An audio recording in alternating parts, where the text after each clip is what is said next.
Feliz por estar com vocês aqui mais uma noite. E nós vamos fechar nossos olhos agora, vamos orar, né? Agradecendo a Deus pelos dízimos devolvidos ao Senhor. Amém.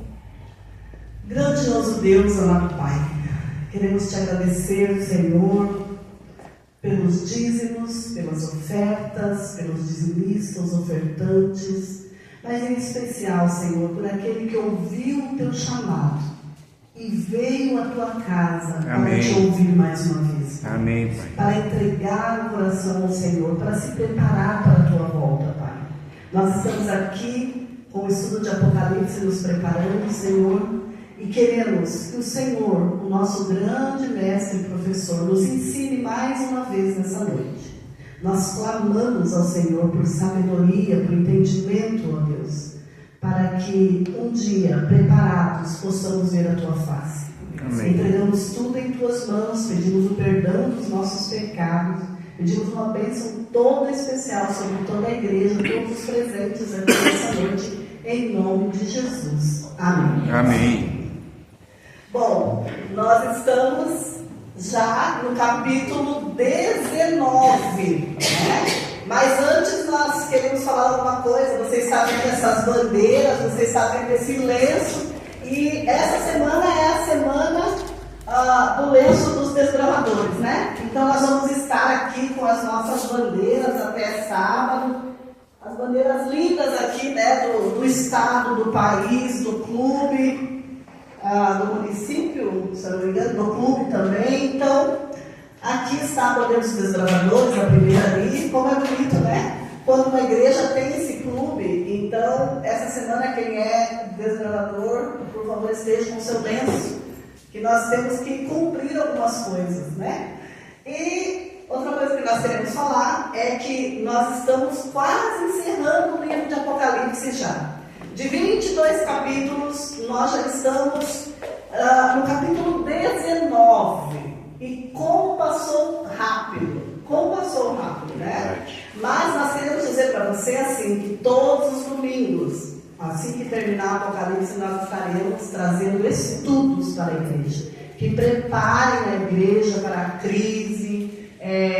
Nós vamos estar escolhendo uns pregadores, mas que estes tragam mensagens que nos preparem, né? Nos preparem para que nós possamos estar seguindo rumo ao céu.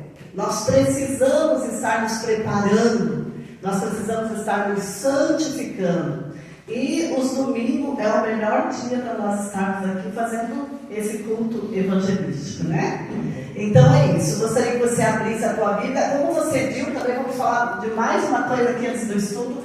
A nossa TV também deu problema, né? Inclusive, se alguém tiver uma TV que esteja lá encostada e que tenha, né, seja uma Smart, para que até que chegue o nosso projetor, seria bem-vinda, né? Eu confesso que nós já viemos, acho que umas 3 TV de casa aqui, e essa aqui agora acho que é a última, porque a gente nem pensa em comprar TV mais, né? Então, eu acho que essa vai ser encostadinha e vai ficar encostadinha mesmo, mas faz muito falta, né? Vocês sabem, não é assim. Então, quem está aqui pela primeira vez, não é assim. É nesse quadro branco, nós temos um projetor, né, que projeta ali a letra, tudo certinho, mas que queimou. Como todas as coisas dão problema, o nosso projetor também deu. Vamos nos reunir, vamos orar e vamos ofertar para que nós possamos comprar o nosso projetor, né? Amém. E assim melhor nós adorarmos o nosso Deus. Irmãos, nós vamos abrir a nossa Bíblia, então, em Apocalipse. Algumas passagens nós vamos ler hoje para melhor compreendimento do capítulo 19. A primeira que nós vamos ler é Apocalipse 6. Apocalipse 6, nós vamos ver alguma coisa aqui, já para nós irmos inteirando do que o capítulo 19 está trazendo. Tá? Então, Apocalipse 6.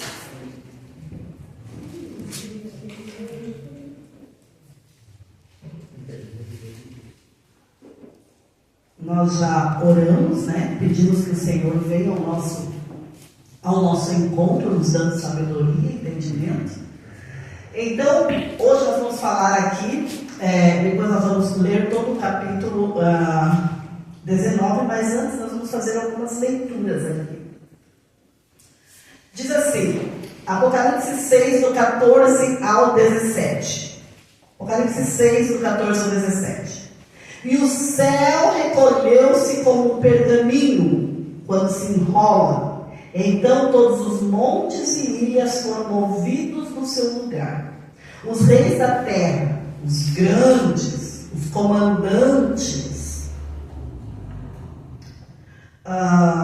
os ricos, os poderosos, e todo escravo, e todo livre, se esconderam nas cavernas e nos penhascos dos montes, e disseram aos montes e aos rochedos: caí sobre nós, e escondemos da face daquele que se assenta no trono, e da ira do Cordeiro, porque chegou o grande dia da ira deles. E quem é que pode suster-se?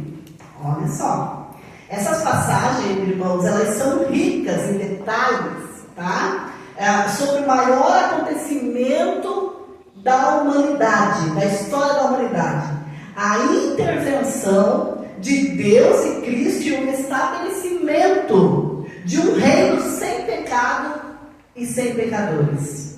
Então, nessa leitura que nós vamos fazer, nós vamos já começar a nos preparar para nós entendermos melhor o capítulo 19. Tá? Essa passagem que nós lemos, ela apresenta alguns detalhes sobre a grande convulsão que ocorrerá na natureza por ocasião da volta de Jesus. Então você veja, nada de secreto, né? Nada de arrebatamento, serão os montes e as ilhas irão se mover no lugar. Puxa, que grande acontecimento, né? E aqui não vai escapar nem rico, nem pobre, nem escravo, nem livre. Todos serão iguais perante o Senhor. Aqui se acaba essa separação de que rico tem privilégio, de que os pobres de repente sofram mais do que uns, mais do que outros. Então aqui nós vemos que esse acontecimento irá abalar a todos, né? A catástrofe será tão grande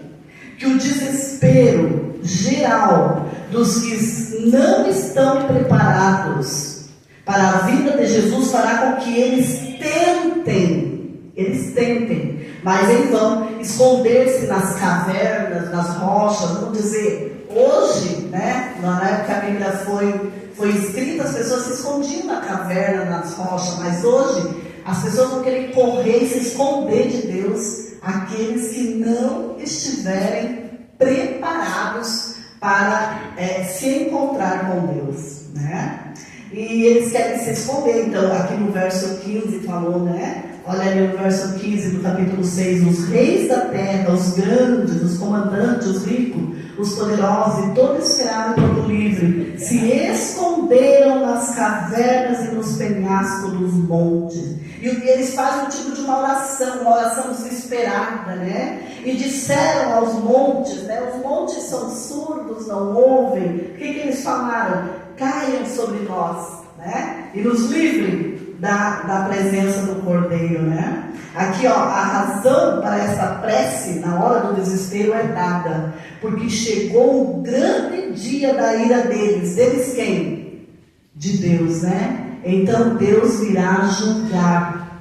Deus virá julgar a terra, porque hoje as pessoas falam: onde está Deus quando está acontecendo alguma coisa, né? Onde está Deus quando uma criança está sendo molestada, quando uma criança está sendo estuprada, quando há fome demais em países, há doenças ali, pessoas terminando, acidente, toda sorte de maldade, de infortúnio, né? As pessoas perguntam: onde está Deus? E agora Deus vem, então. Aqui é o momento em que Deus vem. E não vai ficar um monte que não se abale. Todo o planeta estará em convulsão, né? Então diz assim, ó, em terrível pânico suplicarão aos montes e aos rochedos cair sobre nós e escondei-nos da face daquele que se assenta no trono e da ira do Cordeiro. A razão para essa prece, irmãos, na hora do desespero é dada porque chegou o grande dia deles. Só há uma única maneira de evitar essa prece. Só uma única maneira. E isto é, para não estar entre aqueles que proferirão essa prece irracional, né? As montanhas inanimadas que não podem ouvir. Então, refiro-me ao fato de que somente orações sinceras e fervorosas, no presente, hoje é dia de nós estarmos orando e buscando o Senhor, para nós não ter que pedir naquele dia, né? Que os edifícios, de repente, ou alguma coisa caia sobre nós e nos tire a vida, porque nós não suportaremos ver a glória do Senhor. Isso é muito sério, irmãos, né? Então, hoje é a hora de nós estarmos aqui nos preparando, orando, buscando o Senhor, né? E diz assim, ó, que nós devemos orar a Deus através dos méritos de Jesus, né? E Ele pode nos prevenir de um futuro próximo. Erguemos nossas preces a Ele e não a montanhas que não ouvem, né? Vocês viram ali uma prece irracional, né? Das pessoas orando para que caia monte em cima de mim, né? Mas esse momento é em vão esse tipo de prece. Porque a morte sim vai os encontrar, mas no momento que Deus permite, né? Outro texto que é bem importante aqui para nós é Apocalipse 11. Vamos para Apocalipse 11. Nós vamos falar um pouquinho aqui do verso 15 ao 19. Também vai nos trazer ricos detalhes desses acontecimentos da volta de Jesus. Porque aqui nós já passamos pelas igrejas, já passamos pelas trombetas, pelas pragas, nós já passamos pelo trono de Deus, nós já passamos por tantas coisas. E agora então chegou a hora de nós vermos Jesus voltando. E nós vamos ver ali um cântico de vitória para o Cordeiro, no capítulo 19. E nós vamos melhor entender fazendo essas leituras. Então Apocalipse 11, do 15 ao 19, vai dizer assim, ó. A abertura da sétima trombeta, ela é a volta de Jesus, né? Então, olha só. Verso 15. O sétimo anjo tocou a trombeta e houve no céu grandes vozes dizendo: o reino do mundo se tornou de nosso Senhor e do seu Cristo, e Ele reinará pelos séculos dos séculos. Então, aqui é o momento em que realmente Satanás, né? Ele que tentou toda a vida usurpar o trono de Deus, agora Jesus já havia recuperado o domínio desse mundo na cruz. Ali Jesus já derrotou Satanás, né? Satanás já é derrotado, mas esse longo tempo de espera, parece que, né, as coisas se perderam, as promessas se perderam, mas não. Chegou o momento de Jesus vir e Ele governar esse mundo. Esse mundo não vai melhorar por poderes políticos. Pode entrar o político que quiser, pode sair o político que tiver que sair. Nada muda nesse mundo, nada melhora enquanto Deus não estabelecer o seu reino aqui. Um reino de justiça, de igualdade, de amor, de compaixão, de misericórdia, né? Então, alguém falou? Não? O verso 16. Então ali, né, as vozes diziam, né, o reino se tornou do nosso Senhor e do seu Cristo, e Ele reinará pelos séculos dos séculos. E os 24 anciãos, lembra que a gente estudou dos 24 anciãos que se encontram sentados no trono diante de Deus, prostraram-se sobre o seu rosto e adoraram a Deus, dizendo: graça te damos, Senhor Deus Todo-Poderoso, que és e que eras, porque assumiste o teu grande poder e passaste a reinar. Amém, irmãos? Amém. Olha só, agora então o reino de Cristo sendo estabelecido, né? Na verdade as nações se enfureceram, chegou porém a tua ira e o tempo determinado para serem julgados os mortos, para se dar o galardão aos teus servos, os profetas, aos santos e aos que temem o teu nome, tanto aos pequenos como aos grandes, e para destruir os que destroem a terra. E aqui também nós vemos mais uma mentira de Satanás caindo por terra, porque fala que agora chegou o tempo dos mortos serem, os mortos que morreram em Cristo receber o seu galardão, né? Então hoje, quando morre uma pessoa, é muito fácil você ver, virou uma estrelinha, está no céu, foi para o céu, está num lugar bom. Se é um humorista, né? As mídias dizem, está alegrando o céu, né? Como se o céu precisasse de palhaçada para ser um lugar feliz. Não, né? Então, aqui a gente vê que todos têm a sua hora de se encontrar com Deus. E os mortos estão aguardando no Senhor. Aqueles que morreram no Senhor estão aguardando, né? E depois no capítulo 20 você vai ver, depois nós vamos falar do milênio, você vai ver que aqueles que não se salvaram, que não sobem com Jesus, né, para as bodas do Cordeiro, eles vão ter a sua ressurreição, mas para receberem o castigo definitivo, né? Então aqui diz assim no verso 19: abriu-se então o santuário de Deus, né? Então nós estudamos sempre o santuário existiu no tempo de Israel, nos apontando para este santuário celestial. Existe um santuário celestial onde Cristo hoje está intercedendo, ministrando por cada um de nós, né? Hoje é tempo de graça, hoje é dia de oportunidade, hoje é dia de salvação, né? Então, olha só, abriu-se então o santuário de Deus que se acha no céu, e foi visto que a arca da aliança no seu santuário. O que continha nessa arca? Ali continha o maná, né? Representando as providências de Deus, dizendo para nós que é o Senhor quem nos sustenta. A vara de Arão florescida, imagina uma vara seca que floresceu, mostrando o poder de Deus. E as tábuas do testemunho, as leis de Deus, mostrando, né, a vigência da lei de Deus ainda e para sempre, né?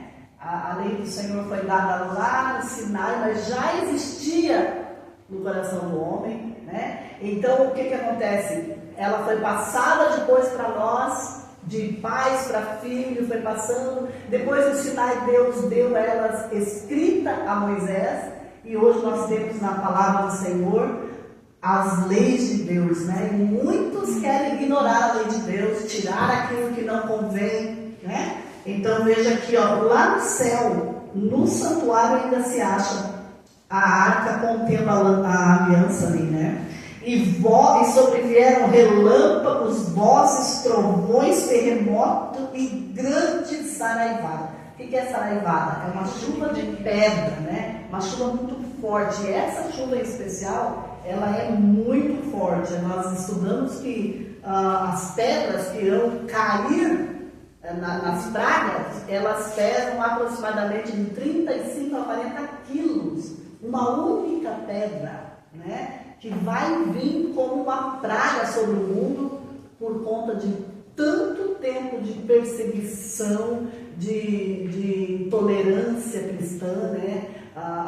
Tudo que foi feito para os servos de Deus, para o povo de Deus, toda a vida Satanás tentou combater a verdade, né? E os filhos de Deus faz guerra contra a igreja de Deus, a igreja pura e verdadeira, né?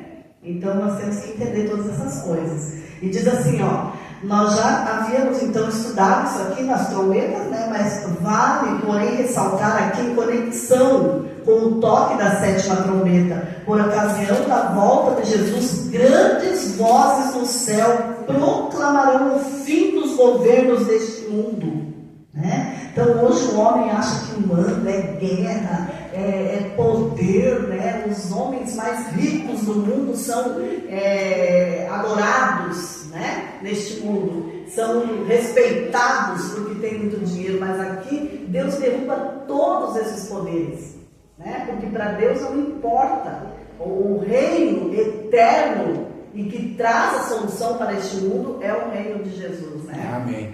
Então diz aqui, ó, o reino do mundo se tornou do nosso Senhor e do seu Cristo, e Ele reinará pelos séculos dos séculos. A partir de então, Deus assume diretamente o governo e controle absoluto do planeta, né?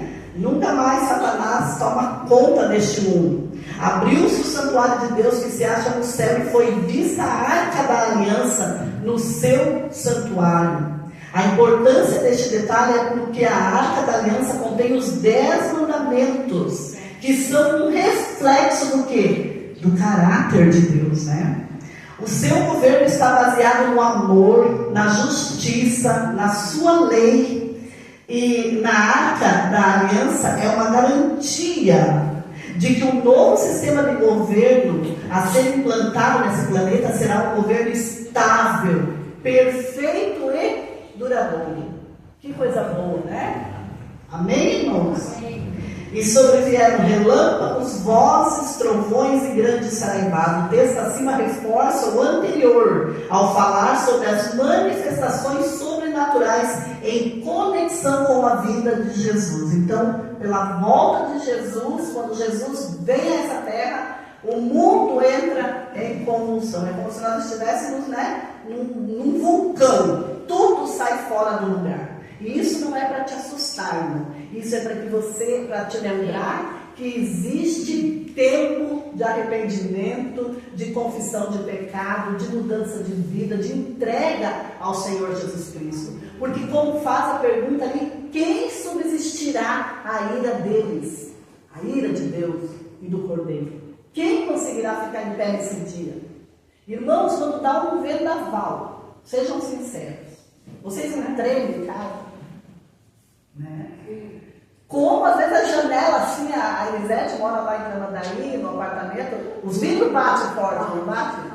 A gente vê assim, parece que as telhas vão voar, um ventinho que não fez nada, não quebrou o galho de uma árvore às vezes, né? Imagina pela volta de Jesus o que será isso daqui. Então nós temos que estar preparados, tá bom? Agora outro texto que nós precisamos ler também, né? Mais um texto, é Apocalipse 14, do 14 ao 20.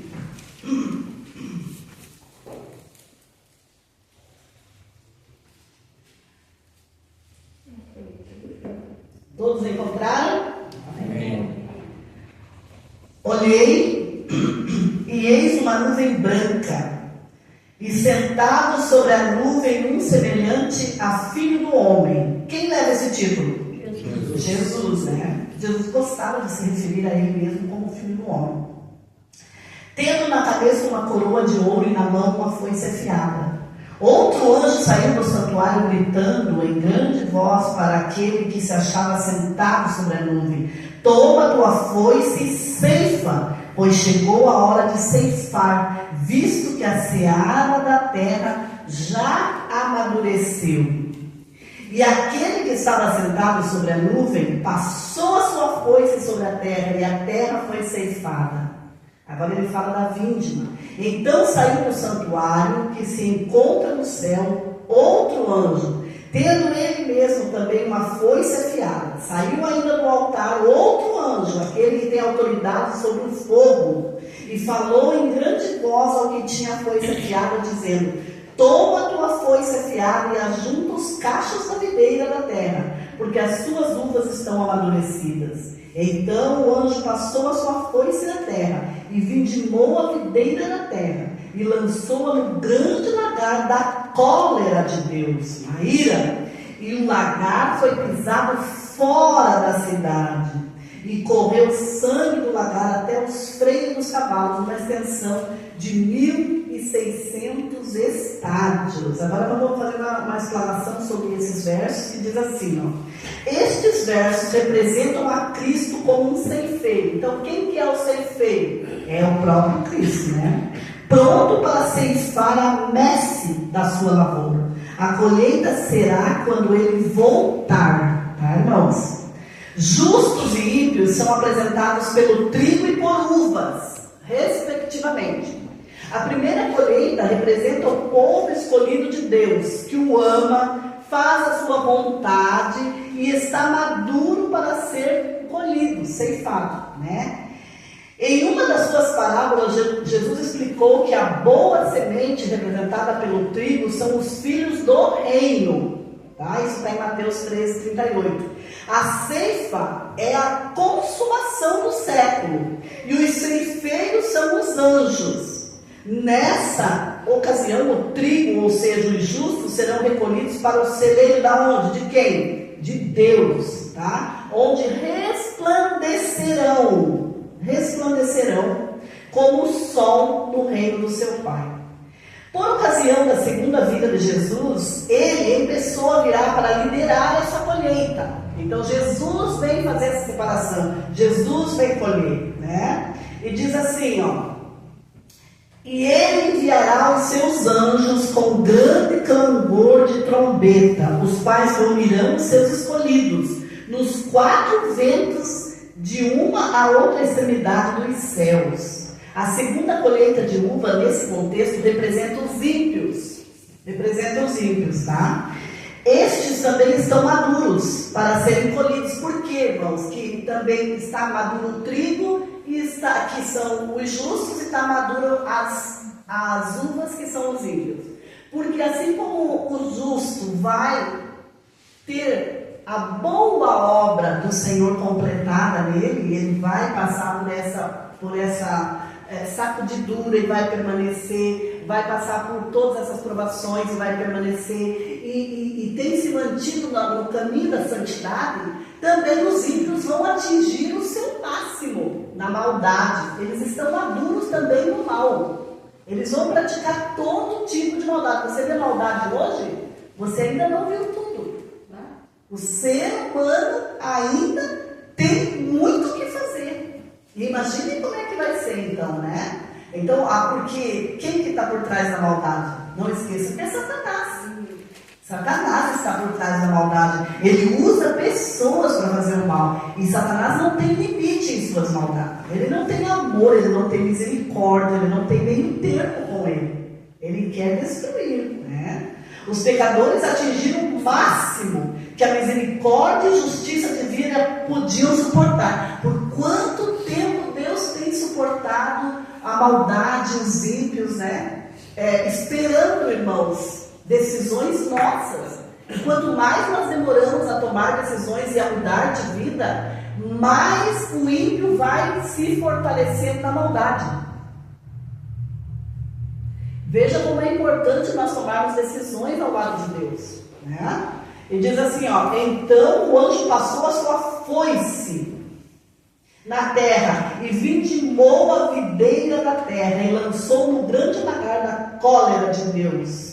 Em Apocalipse 19, que nós vamos estudar ainda, né, em uma outra visão sobre a volta de Jesus, nos é dito que ele mesmo pessoalmente pisa o lagar no vinho do furor da ira de Deus Todo-Poderoso. Os ímpios serão colhidos como uvas espremidas no lagar. Eles serão esmagados até serem completamente destruídos, né? Eles serão destruídos pelo fogo de enxofre, né? Mais tarde, então, após o milênio, que primeiro acontece o milênio, esses 1000 anos em que os salvos ficam com Deus, mas é assunto para o próximo capítulo, né? Então aqui, ó, nós vemos que os ímpios não têm saída. Hoje parece que eles estão ganhando de goleada sobre nós, mas eles não estão, porque em breve virá o juízo de Deus para todos, né? Então diz assim, ó: e o lagar foi pisado fora da cidade. Essa expressão é um eco das profecias do Velho Testamento, tá, irmãos? Onde é descrita a destruição dos inimigos de Deus a ocorrer fora da cidade de Jerusalém. No contexto escatológico, pode significar a destruição dos ímpios por ocasião da volta de Jesus, como ocorrendo fora, né? Ao redor de onde estiveram os filhos de Deus, a essa altura, em caminho para o céu, onde estarão na Nova Jerusalém, protegidos dos seus inimigos que ficaram fora neste planeta. Então, quando Jesus vem, ele leva os seus, né? E a destruição acontece fora fora dessa salvação, fora desse abranger de Deus, né? Salvando e levando os salvos para o céu. Então, aqui se refere um pouco também ao Velho Testamento, né? A colheita de ímpios será muito grande, irmãos. Ali quando fala que, de estádios ali, onde foi que nós lemos o estádio? Aqui diz assim, ó: e o lagar foi pisado fora da cidade, e correu sangue do lagar, no verso 20, do 14, até os freios dos cavalos, numa extensão de 1.600 estádios, né? Então, aqui tem uma continha assim, né? 1.600 estádios de distância até onde este sangue chegou após derramar no lagar. Esse estádio equivale a 185 metros lineares. Se multiplicarmos 1.600 por 185, nós teremos um total aproximadamente de 500 quilômetros. Para o sangue do lagar alcançar 300 quilômetros de distância, precisa ser uma quantidade muito grande de pessoas mortas, né? Mas nós não podemos nos deter nessas contas, quanto que vai subir de sangue, até onde vai alcançar. O que a Bíblia diz para nós, o que nós precisamos saber, é que vai se perder muita gente, né? Por quê? Porque Deus predestinou essas pessoas? Não. Deus morreu e deu a vida para que todos fossem salvos, né? Mas por escolhas nossas mesmo, nós podemos ficar fora desse plano de salvação e ter que enfrentar a ira, né, do Cordeiro e de Deus, tá? A ideia principal é que os inimigos de Deus, os ímpios, serão totalmente aniquilados. Então não tem uma segunda oportunidade. A gente vê muitas igrejas pregando que após Jesus arrebatar os salvos, aqueles que suportarem a tribulação, Jesus vem e busca eles serão salvos. Não, irmãos. E isso é uma doutrina que não é bíblica. Aliás, é bem contrária à Bíblia e Deus, né? Por que Satanás tenta colocar isso na nossa mente? Porque daí nós vamos perder a chance agora e nós vamos achar que depois a gente consegue, a gente vai, e não dá mais, irmãos. Aí não dá mais tempo. Já fechou a porta da graça. Quando a porta da graça se fecha, né, é como chegar no aeroporto, o avião já tem ido, tá bom? Então, agora nós vamos fazer a leitura do capítulo 19, tá bom? E você vai entender um pouco mais por todo esse estudo que nós já fizemos aqui. E nós vamos ler do 19, do verso 1 até o verso 21, tá? E diz assim: o júbilo no céu. Depois destas coisas, de todos esses acontecimentos, né? Ouvi no céu uma como grande voz de numerosa multidão dizendo: aleluia! A salvação e a glória e o poder são do nosso Deus. Porquanto verdadeiros e justos são os teus juízos, pois julgou a grande meretriz, que corrompia a terra com a sua prostituição. Quem é a grande meretriz? A igreja falsa, né? O engano, um sistema que engana, né? E ela prostituía as pessoas com o quê? Com as suas falsas doutrinas, com os seus falsos ensinamentos, e muitos se perderam porque seguiram essa igreja e as filhas dessa igreja, né? E diz assim, ó, corrompia a terra com a sua prostituição, e das mãos dela vingou o sangue dos seus servos. Nós estudamos que também esse sistema, esses poderes falsos mataram profetas, mataram os mensageiros do Senhor, não aceitaram, né? Por fim, Deus envia o próprio Filho, e também é morto por esse sistema, né? Também é morto pela rejeição dessa mentira, desse engano. Eles também não aceitam Jesus, e continua a perseguição, e houve muitos mártires, e vai chegar em nós agora, e haverá novamente uma perseguição muito forte, se nós ainda continuarmos querendo ser fiéis a Deus. mas nós vamos, em nome de Jesus, seguir sendo fiéis a Deus, sim. Amém. Porque nós temos que seguir o que? Homens ou a palavra de Deus? A palavra de Deus, né? E diz assim, a segunda vez disseram, aleluia, e a sua fumaça, no verso 3, a sua fumaça sobe pelos séculos dos séculos. Isso aqui não é que vai ficar queimando os ímpios, irmãos, assim, ó, pelo resto dos séculos, uma eternidade, não. Eles vão queimar até ser consumido tudo. Quando sobe a fumaça, é porque já acabou aquele insumo ali, né? Aquela lenha, quando termina a fumaça, quando sobe a fumaça, é porque já acabou toda a lenha, não é assim? Então essa fumaça, quando sobe, também indica que consumiu tudo que tinha que ser queimado, tá? E aí diz assim, ó, os 24 anciãos e os 4 seres viventes prostraram-se e adoraram. Lembra ali atrás agora? A Deus que se acha sentado no trono, dizendo amém, aleluia. Saiu uma voz do trono exclamando, dai louvores ao nosso Deus Todo-Poderoso. E todos os seus servos, os que temeis, os pequenos, os grandes. Então ouvi uma voz, como de uma voz de numerosa multidão, como de muitas águas, e como de fortes trovões, dizendo, aleluia. Então nós vemos que também o número de salmos será grande também, né? Para a honra e glória de Deus, né? Amém. Pois reina o Senhor nosso Deus Todo-Poderoso. Alegremos-nos, exultemos e demos glória, porque são chegadas as bodas do Cordeiro, cuja esposa a si mesma já se ataviou. Quem é a esposa? A igreja, né? Pois foi-lhe dado vestir-se de linho finíssimo, resplandecente e puro. Do que ela está vestida? Da justiça de Cristo, né? E da sua santificação. Deus viu que ela caminhou tentando fazer a vontade de Deus, a obediência. Mesmo no mundo caído de pecado, a igreja seguiu fiel, né? E ela foi aceita pelos méritos de Cristo, né?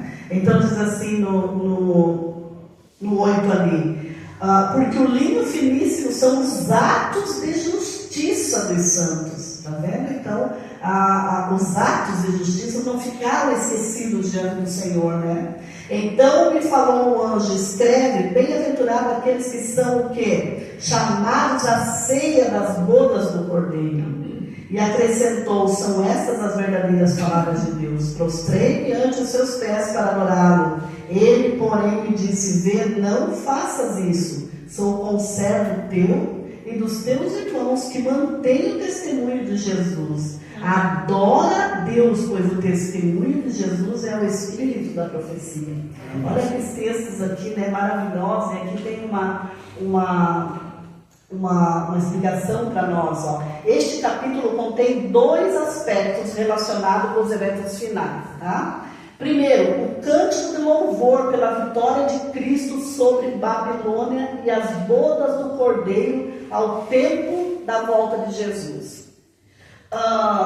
Dos versos 1 ao 7, eles são louvores, né, a Deus, onde são exaltados feitos e atributos de Deus, ao intervir diretamente para pôr um fim ao grande conflito entre o bem e o mal. Diferentes grupos cantam e louvam a Deus como segue, né? Uma numerosa multidão, os 24 anciãos, né? Uma voz do trono que clama e uma voz como de numerosa multidão. Então todos aqui se unem para louvar a Deus pelo sacrifício de Jesus, pela misericórdia e justiça de Deus, né? E um dia, irmãos, quando Jesus voltar e que antes de ser exterminado essa terra, o que vai acontecer com cada um daqueles que estiverem fora da cidade? Fora da cidade existe uma multidão muito grande e que ela vai ter que dobrar o joelho e confessar que Deus é justo, porque ela vai ver passar pela mente dela como um filme todas as oportunidades que Deus deu a eles de salvação. Todas as oportunidades. Ali, quando ele olha para Jesus, Jesus penetra o olhar nos olhos de cada um ali, né? Porque o poder de Deus a gente não entende como, mas será assim. Cada um vai ver a oportunidade que teve. Quantas vezes houve apelo, quantas vezes houve oportunidade. Todas as vezes que foi rejeitado o apelo divino. Todos os convites que Deus fez. E hoje Deus está nos convidando a mudar de vida. Hoje Deus está nos convidando a ser diferente, a sermos justos, misericordiosos, né? A viver um cristianismo de verdade, a seguir a verdade, a aprender, a se preparar, a mudar de vida, fazer um autoexame em nós, e tudo isso vai passar na nossa mente. Então é por isso que eles louvam a Deus, porque quando aquele povo é destruído, não resta nenhuma dúvida de que Deus, Ele está fazendo aquilo não porque Ele é mau, não porque Ele quer destruir pessoas, não porque Ele tem prazer em matar. O ato de destruir pessoas é um ato contrário à natureza de Deus. Mas por amor ao justo, aquele que lutou, que viveu, ele precisa acabar com o mal, ele precisa acabar com o pecado. E se nós estivermos agarrados no pecado, automaticamente nós seremos o quê? Destruídos junto. É por isso que nós temos que abandonar os nossos pecados. É por isso que nós temos que ter um encontro realmente verdadeiro com Deus. Né? Porque um dia quando Deus disser para mim, olha, veja bem a tua história, porque daqui a pouco você vai ser destruída. Vamos supor que eu estivesse num corredor da morte e trouxessem ali um filme da minha vida para me ver. Antes de eu ser eletrocutado, eu ia dizer, realmente, eu tive muita oportunidade. Realmente, Deus me deu muita escolha. Aquela vez eu escutei aquele sermão, eu escutei aquele apelo, eu escutei aquele convite, né? E é duro, irmãos, porque às vezes o pastor está aqui para orar por uma decisão e às vezes as pessoas não querem vir nem até ele, nem para uma oração, né? Então, assim, quando Deus nos chama, fazendo um apelo, um convite, nós temos que nos colocar com toda a vontade, com todo entusiasmo na presença do Senhor. Amém. Uma vez nós com o Dirceu, nós já estava criando um calo de tanto levantar na presença de Deus, né, Dirceu? Cada apelo que tinha, nós corria para frente. Falava assim, você pensa em se batizar para lá nós. E Deus não atendeu? Deus atendeu, né? E demorou, irmãos, demorou a ajeitar nossos papéis, demorou, quando era uma coisa era outra, quando era uma coisa era outra, porque Satanás sabe, né? Quando Deus está te tirando da pedreira do mundo, as coisas se complicam para o teu lado, por quê? Porque ele não vai entregar ninguém de mão beijada, né?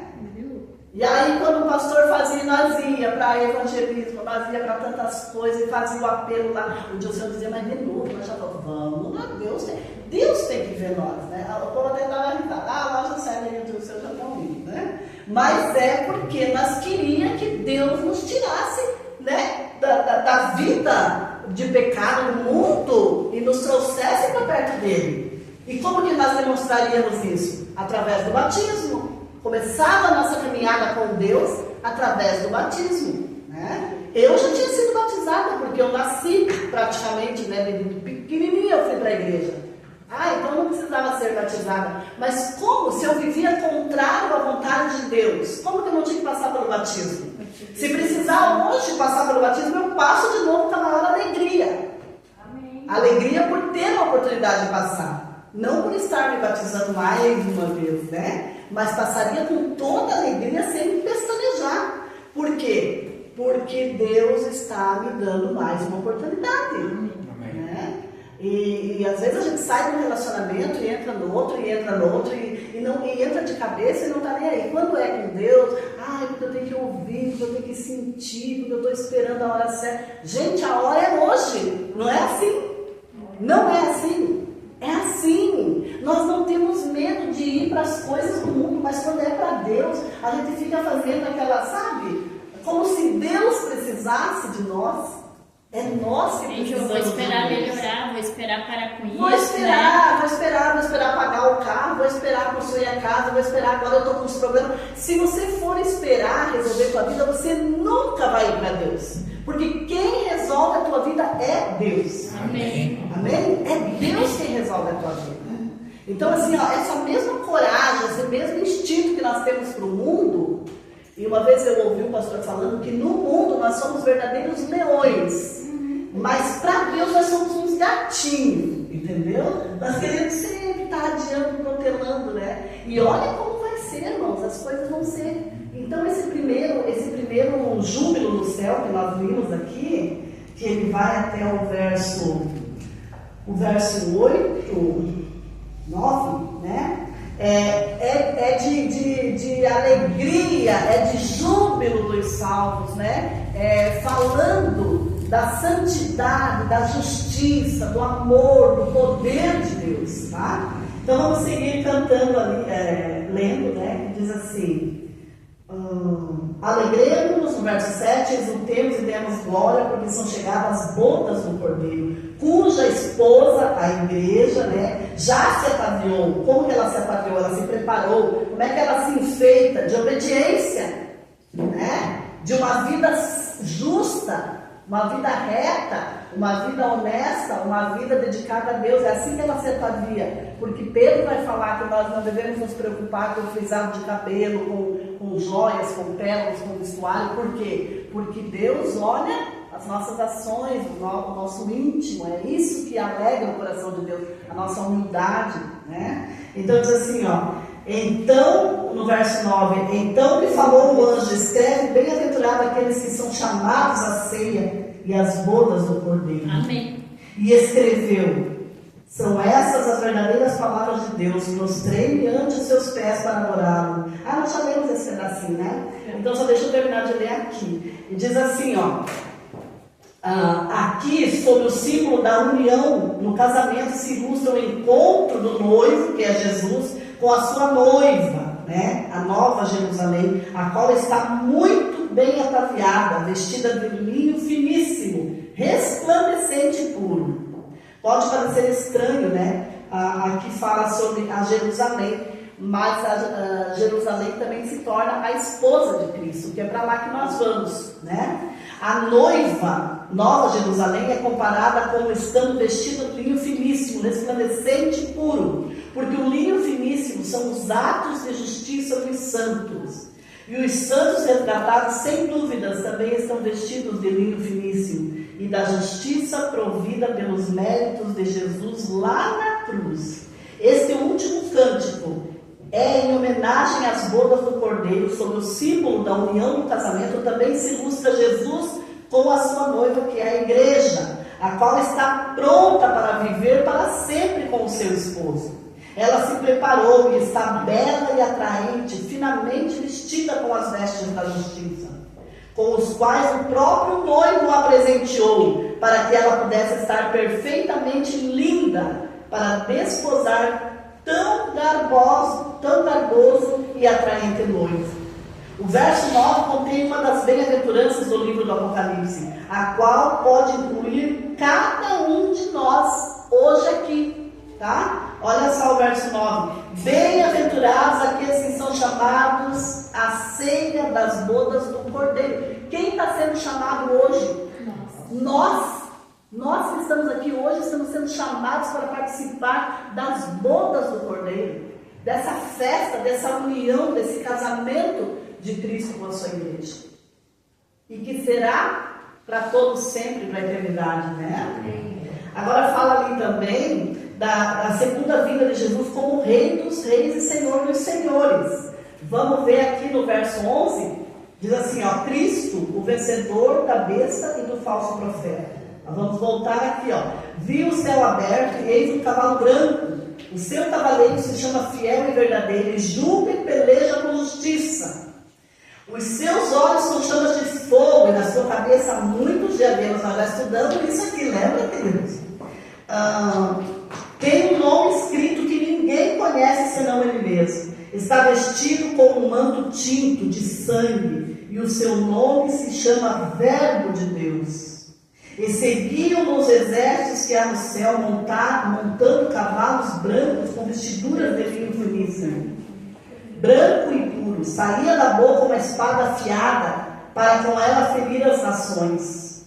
E ele mesmo as regerá com cetro de ferro, e pessoalmente pisa o lagar do vidro do furor da ira do Senhor, Deus Todo-Poderoso.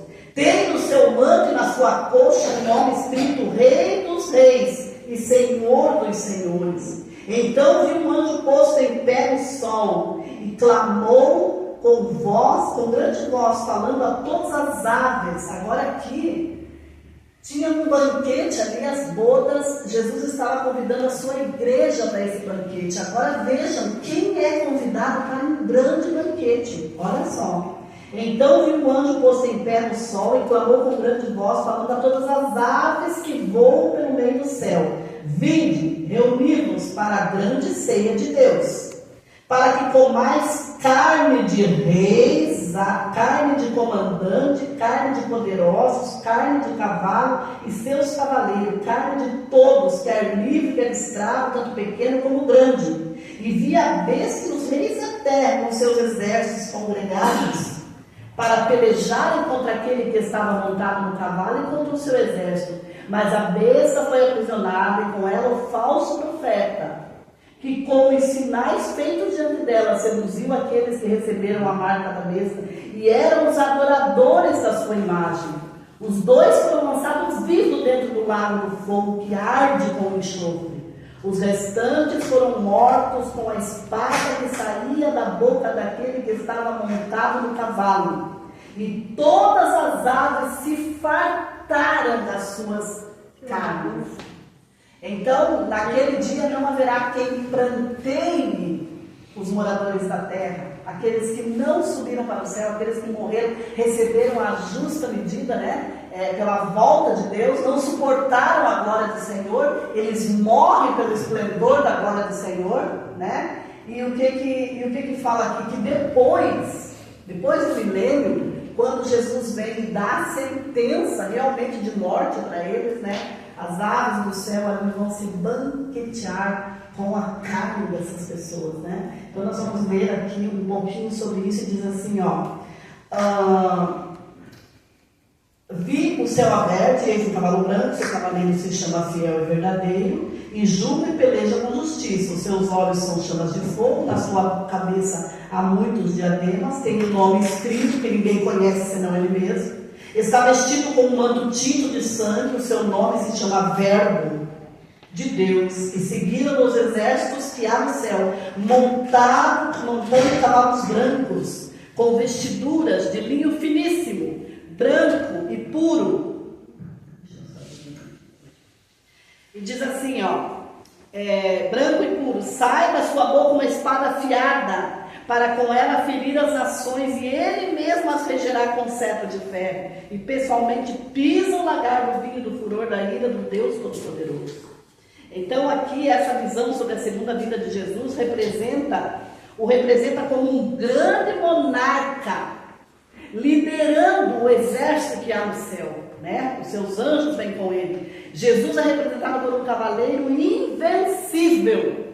As razões e qualificações do sucesso estão relacionadas a seguir. O nome, vamos ver o nome. Como que é o nome? Fiel e verdadeiro, o Verbo de Deus, Rei dos Reis e Senhor dos Senhores. Então ele é invencível, Ele se veste do quê? Ele está vestido com um manto tinto de sangue. A linguagem aqui é tirada de Isaías 63, onde agora temos o cumprimento final dessa profecia messiânica. O Messias sofredor teria suas vestes salpicadas pelo sangue dos seus inimigos. Não foi assim? Mataram ele, mas ele venceu. A morte na cruz parecia a derrota, mas foi a vitória de Cristo. Amém. Suas vestes foram salpicadas na guerra contra o pecado. Mas a vingança completa virá por ocasião da segunda vinda de Jesus, quando ele pessoalmente pisar o lagar do vinho do furor da ira de Deus Todo-Poderoso.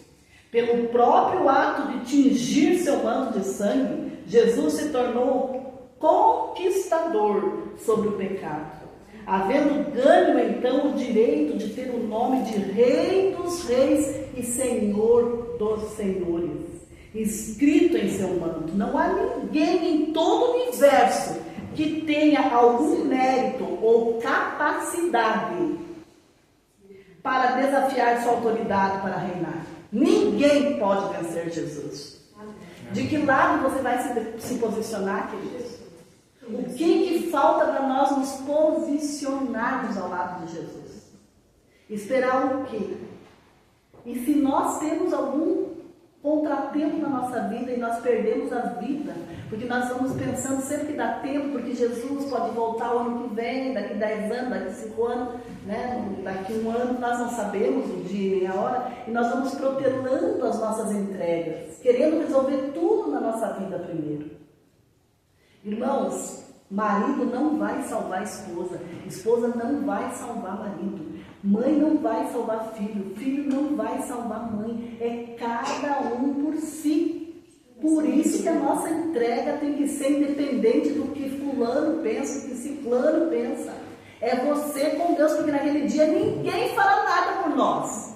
Imagine que alguém vai contender com Jesus, alguém que vem com um manto salpicado, vermelho, lembrando que ele é vencedor sobre o pecado, escrito na sua faixa, na sua coxa, Rei dos Reis, Senhor dos Senhores. Quem vai se atrever? Tanto que os ímpios vão cair todos mortos, não vai ter ninguém para defender ninguém.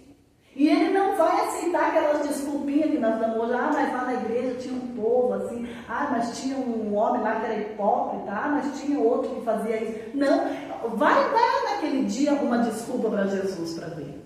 Jesus não está preocupado com desculpa. Jesus quer a tua entrega. Amém. Não vai resolver, por isso nós vamos dar conta, cada um de nós mesmos, né? Cada um de si vai dar conta. Não, eu realmente mereço morrer porque eu fiquei, né, esperando outro cavalo encilhado, mas não passou, eu perdi. Então assim, nós vamos fazer toda a força, vamos levar a sério. Nós estamos chegando, irmãos, são quase 20 domingos que nós estamos batendo na mesma tecla. E nós vamos seguir batendo enquanto o Senhor nos der a oportunidade.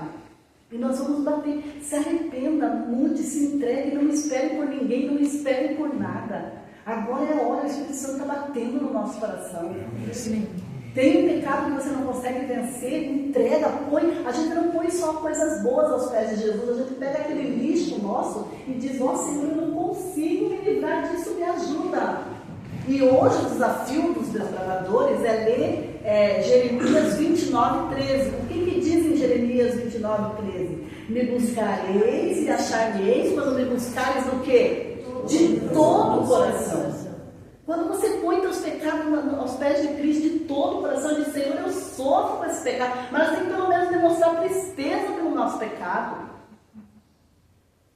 né? Para que Deus aceite. Porque Deus sabe quando nós estamos falando só por medo. Deus conhece as nossas intenções. Quando nós podemos enganar uma igreja, mas nós não enganamos Deus. Nós podemos enganar o cônjuge, mas nós não enganamos Deus. Nós podemos enganar qualquer pessoa, mas diante de Deus nós estamos despidos, nus. Não é assim? O Senhor nos conhece por completo. Então hoje é a hora de nós pegarmos e entregar o coração a Deus. Amém. E ele diz assim, ele é rei e Senhor absoluto sobre tudo e todos, venceu o pecado e vencerá os pecadores, inclusive Satanás, a raiz de todo o mal.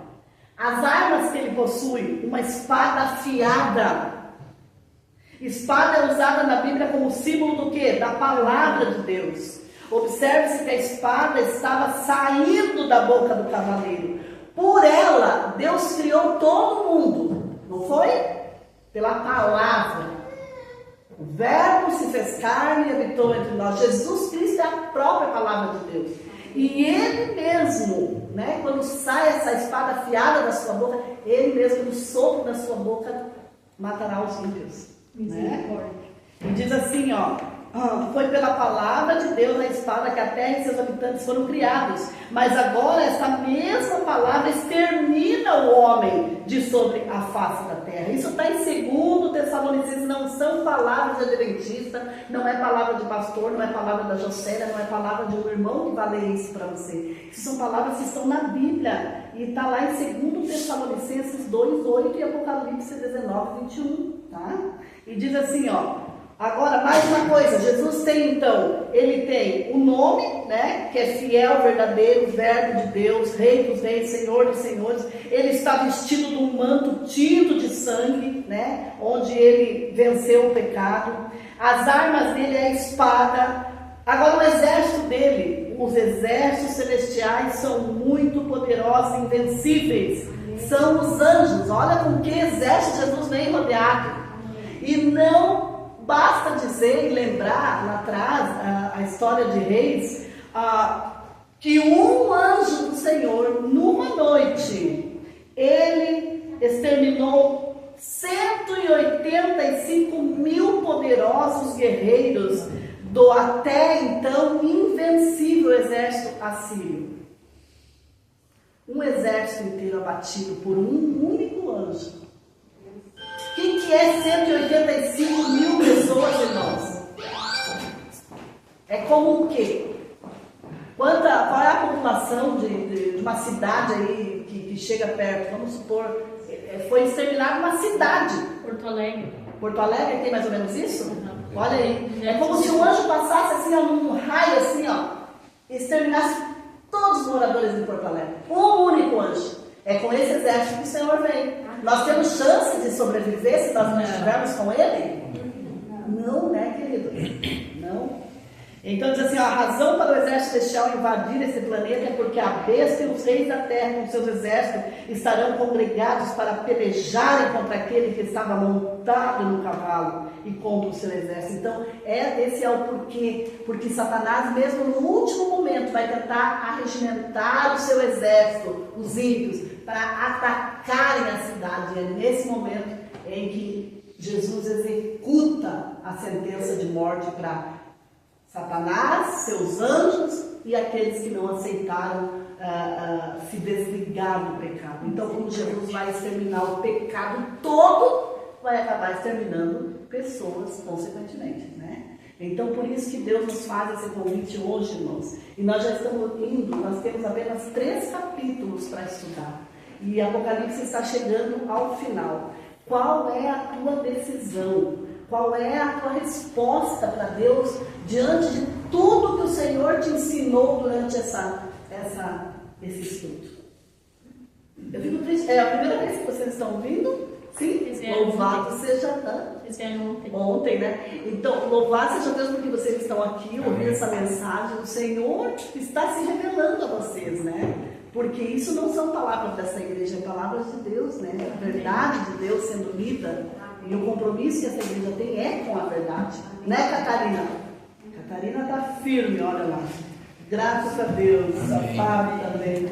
Então, assim, irmãos, que nós possamos, Satanás vai fazer de tudo para você chegar na casa, você esquecer essa mensagem, no próximo estudo você não estar aqui. Ele vai trabalhar na tua vida, mas você com Deus vence.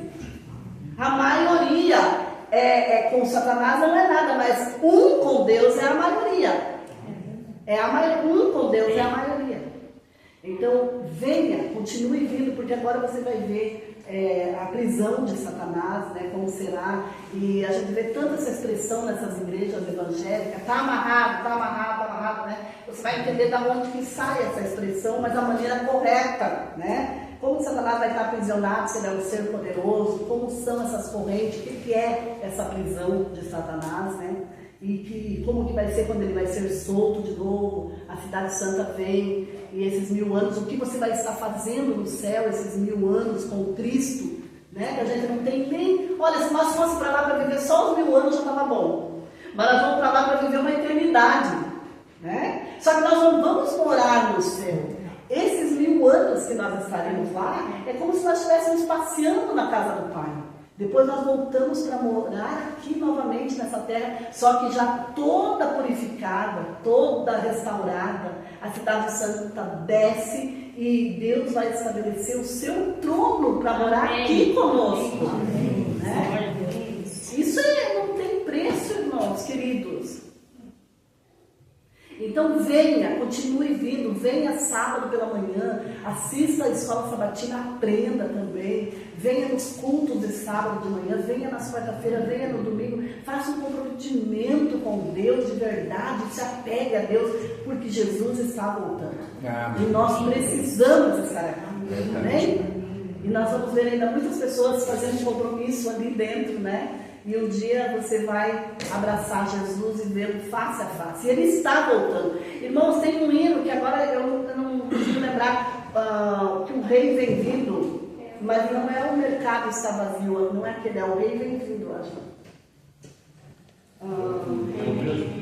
É o mesmo? Qual que é? Então é esse mesmo. Vamos lá, vamos nesse. Vamos cantar. Eu estou com outro na cabeça, mas agora não vou lembrar, mas vamos cantar esse aí.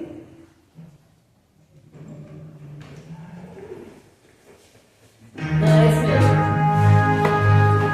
Cante! Se você não sabe, ore!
Grandioso Deus, amado Pai que habita os altos céus, aqui estamos, Senhor, mais uma noite, ouvindo os Teus apelos, Teu Espírito batendo forte em nossos corações, para que nos entreguemos em Tuas mãos, ó Pai, para que possamos dar um passo adiante na nossa vida espiritual, Pai.